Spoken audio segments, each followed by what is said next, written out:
welcome to the Mike from LA1 Network here on YouTube, and welcome back to the Sally Mae Mcgillicuddy My Player Series here on my NBA 2K12.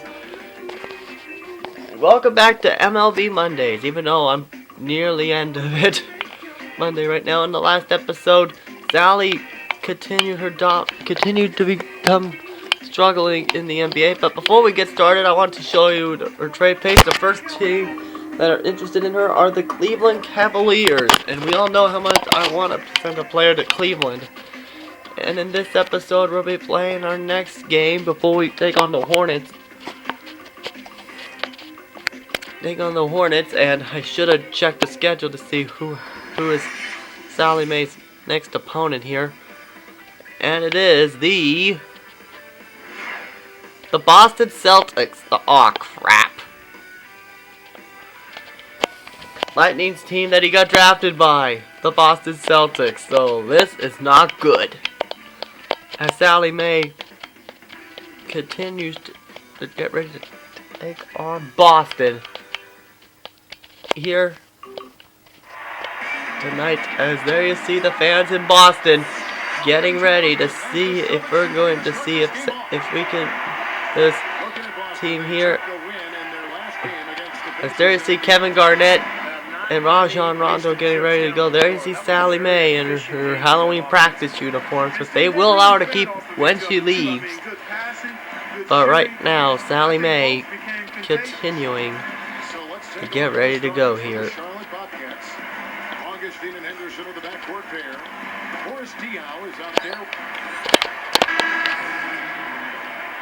As there you see Sally Mae.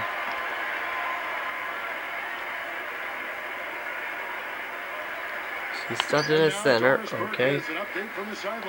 As you can see, Jermaine O'Neal is not scared by her looks. In terms of their defensive attitude coming into this one, he said, "We've been protecting the rim very well at that end of the floor, and that's something I want to see continue today." Guys? 3-second violation, and we all got blamed for it. Cookies in one jar. I mean, I think emphasis on defense is a way to go. Yeah, I'd agree, because if you come out and establish the defense right away, it kind of sets the tone. Now the battle of the seven. Jermaine O'Neal and Sally Mae. And there's DJ Augustine. Got back and cleaned the glass. Guys, the record was 37-15 for the Celtics against the Eastern Conference last season. Still one of the powerhouses, not just in the conference, but in the league. Let me ask you guys, they're going back to the Celtics, related by the 8 and 5 games in the playoffs. Are they still a factor in the East? Steve? Oh yeah, they're still a factor. And now the Bobcats are up by 1. If they upset the Celtics, I'm going to be so amazed. They've got some good young players with Rondo and Jeff Green. Boston will still be a major player in the Eastern Conference this year. But not much. Rondo against Indiana. He was really on his game. And O'Neal gets it to go. O'Neal's got his first points of the night. Here's the beast. I'm a woman, hear me war. As there's Sally Mae. No mistakes on the offensive execution there. Similarities between Rivers the coach and Doc Rivers the player. I mean, he had the height to play shooting guard, but was the most valuable running the show as the point guard. West kicks to Davis. 6 to shoot. The Celtics need to get a shot off. Here's West. And you miss. Take the lead, missing. Great point, Clark, on Rivers. You know, the teams that he has coached, Orlando and Boston, really embody Steve. They all play smart, tough defensively, well coached up and down. It is interesting how teams kind of take on their coach's personality, and that's definitely been the case with Boston and Doc Rivers. As a player, he was tough, he was smart, he was competitive, and it sure shows in the way his Boston teams have played the last few years. Oh, good job, Bozo. So with a minute 5 left to go in the second half, the Celtics have the lead by 1. So here's Murphy. There's Troy Murphy. Let's just hope Murphy's Law goes in order. I'm sorry, I had to. And I'm not talking about the Fantastic Dragon. Oh, jeez. And goody, we didn't. Just 5 to shoot. From about 16. Shots good by Arroyo. And the Celtics lead by 3. Well, since the first quarter, we've seen him ease off that long distance game here a little bit. It's probably a good idea. As there Cunningham has it, then Brown has it. Give the ball to Sally Mae. Getting a few to drop from inside the arc is really a good way to get your offense back on track. Green is out there with Murphy. Then there's Arroyo. Then it's Von Wafer. Then there's the good shot defense there for Sally Mae. For the Celtics.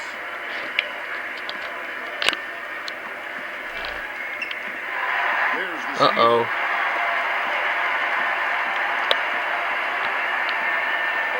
Adorable. Hey, who punched your lights out? And that's the end of the half. With the score, the Celtics lead the Bobcats 42-39. So now it's time for HP at the half. Welcome to this edition of HP at the half. We got a close game going on out in Boston. And a couple of Pirate guys here Thomas leads came for the to play for Bobcats, their while respective teams. Rajon Rondo Try and leads both for the keep going into Celtics. third. Some games going on earlier on. Let's check them out from around the league.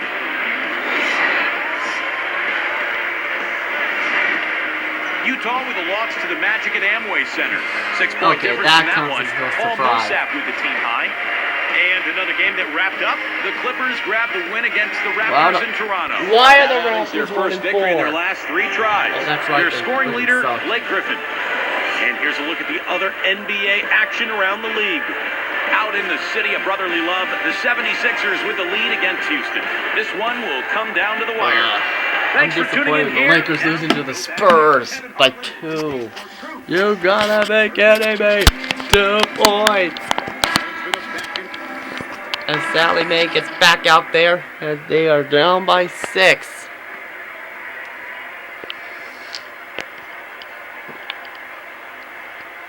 As Sally Mae continues to distract the Celtics, not the censors. Otherwise, they'll force me to fire her. He kicks to Cunningham. Here's the beast. I'm a woman, hear me roar. And wow, good job, buddy. Coming into town for the next game. That game marks the first half of a quick 2-game homestand. So I'm gonna stick with the 1 game Here's the beast. 1 game per episode schedule for right now. Is there? You see Sally? Offensive rebound. Don't, I missed. But luckily, we got a new shot clock. Here's Temple. To the paint. And White kicks to McGuire.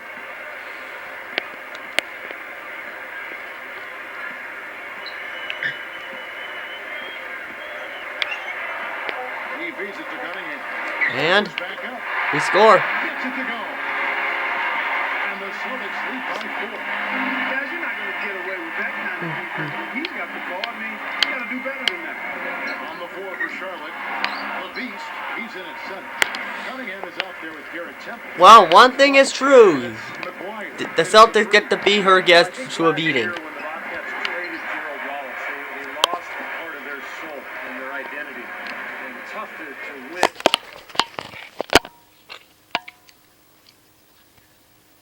When you lose a guy like that, but they did get a couple of draft picks. How about a karate chop? Oh, stop running into the refs, otherwise you're gonna end up like Rajon Rondo getting kicked out of the game. Here's Temple. And so he draws the foul. So free throws. To the line to shoot 2. Clark, back to that trade Steve was just talking about. We both like Gerald Wallace a great deal. But that's, I think, what was the key. Now Sally Mae's been moved to power forward. You knew the Bobcats were starting to look to the future. Yeah, starting to do an about face, and those draft picks will help them not only get more talent, but also get a little younger as well. And it's not going to be easy, it never is, but I think they're headed in the right direction. Looking at who's out there now for the Celtics. Kevin Garnett is checked in for O'Neal. Pierce comes in for... Hold on, excuse me, let me get my phone again.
By the way, if you're asking, no, I am not sick. And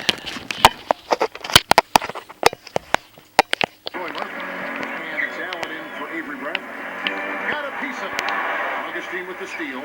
And there's Corey Mcguillicuddy, and boom! Slam dunk. Man, oh man. I love the Slam Cam logo. That's That worthy of looks a standing awesome. O for that one. He's getting a standing O. You've got to get up for that. I'm up. Hey, yeah, you know he does deserve We don't see you guys. Fellas, just sit down. Let's I want to see that at NBA 2K13. So you can see the commentators. I mean, at least Madden 13 acknowledged them. Even though we got new people. Davis has got 5 points in the quarter. And yet Sally Mae has 2. 10 points from mid-range. That jump shot really serving these guys pretty well.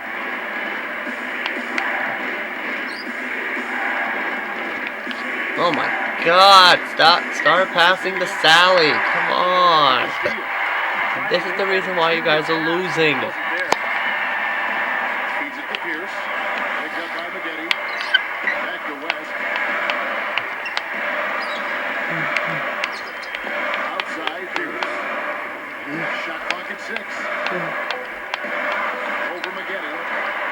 Hits the front. That's the end. The Boston Celtics lead the Charlotte Bobcats 51-47. And the game will be back right after these messages. For Veterans Day, November 11th. Yeah, alright. What? What? Alright, I'll be right back again.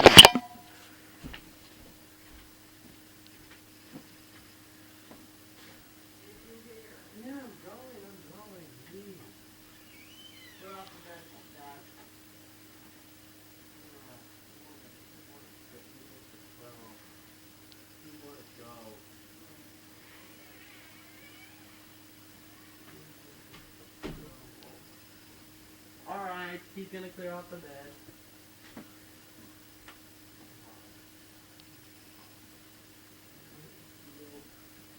Only 2 more. I'm building the third, the last one. Alright, I'm back. And Sally Mae gets out, and that is it. The Bobcats win! They upset the Bobcats 69-58. So Sally Mae only lost 40 skill points there, so it's okay. We spent most of them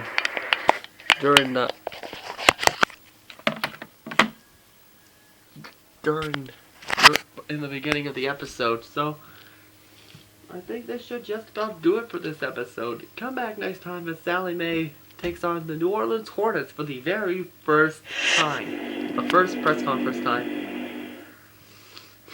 Nice work to right the ship after that blowout loss last game. Did anything go on behind the scenes that you can comment on that may have made the difference?